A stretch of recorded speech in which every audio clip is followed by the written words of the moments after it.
সোনাইমুড়ি উপজেলা স্বেচ্ছাসেবক লীগের আহ্বায়ক দিলদার হোসেন নোবেলের সভাপতিত্বে উপজেলা স্বেচ্ছাসেবক লীগের যুগ্ম আহ্বায়ক মোহাম্মদ নূর উদ্দিন শামীমের পরিচালনায় তীব্র গরমে তৃষ্ণার্ত পথচারী ও শ্রমজীবী মানুষের মাঝে সোনাইমুড়ি বাজারে বিশুদ্ধ পানি, খাবার, স্যালাইন, তরমুজ ও হাত পাকা বিতরণ করেন। এই সময় উপস্থিত ছিলেন নোয়াখালী জেলা স্বেচ্ছাসেবক লীগ নেতা মোহাম্মদ আব্দুর রহিম শামীম, সোনাইমুড়ি পৌরসভা স্বেচ্ছাসেবক লীগের সাধারণ সম্পাদক শেখ সালাউদ্দিন মিলন।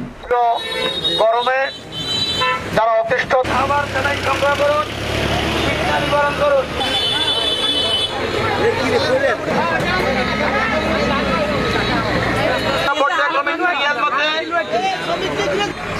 আমাদের বিভিন্ন ইউনিট থেকে আগত সকল আসুন।